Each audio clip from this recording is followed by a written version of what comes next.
Welcome. Today, we are dissecting the H1 2025 performance of global automotive giant BYD based on a comprehensive analyst report. We're going to examine the intricate, dual-speed strategy the company is currently executing. The core thesis of the report and our analysis today hinges on this single, powerful statement.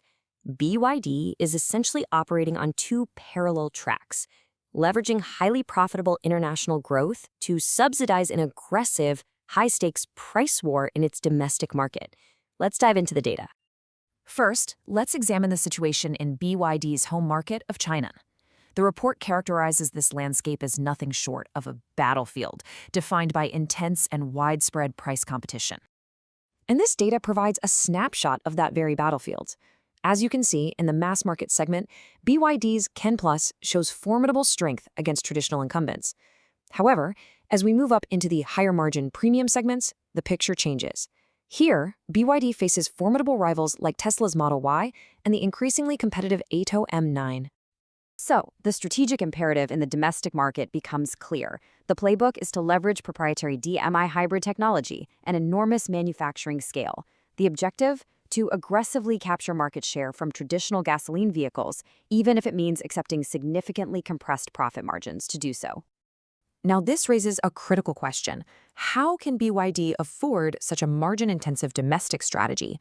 The answer, according to the report, lies in the second part of its strategy, a highly profitable overseas business that functions as the company's financial engine.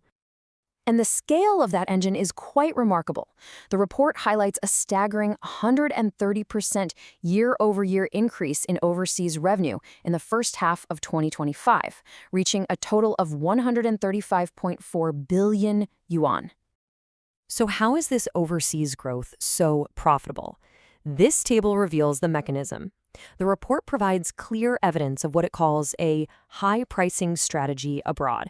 You can see a significant price differential for the same models between the Chinese market and an export market like Germany. And this chart illustrates that point vividly.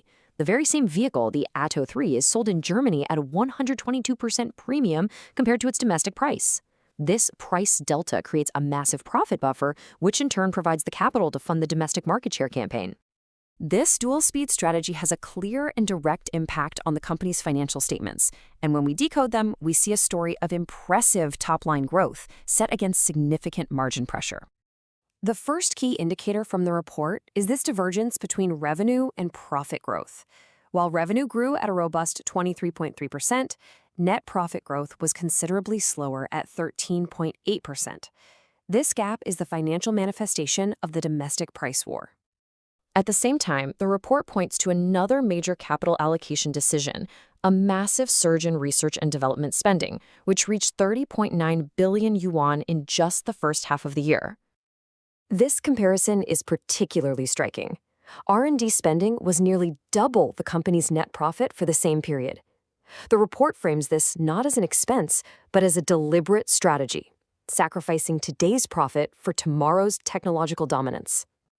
So, given this complex strategic picture, what is the source report's final analysis of the company's valuation and, perhaps more importantly, the key risks that lie ahead?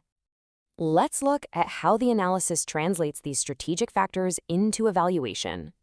Now, it's very important to note this is not investment advice. This is the output of the report's own model. Based on its sum of the parts analysis, which accounts for the updated share count, the report derives this per share value of 138.55 yuan. However, the report also clearly identifies 4 critical risks that could derail this entire strategy. While all are significant, the most immediate threat appears to be geopolitical friction and the potential for tariffs, which could directly impact the high-margin overseas business funding the entire operation. And that leaves us with the central question this analysis poses. It's one of sustainability. Can this intricate balancing act, a high-margin global business funding a low-margin domestic war, be maintained in an increasingly complex and protectionist global environment? The outcome will be consequential.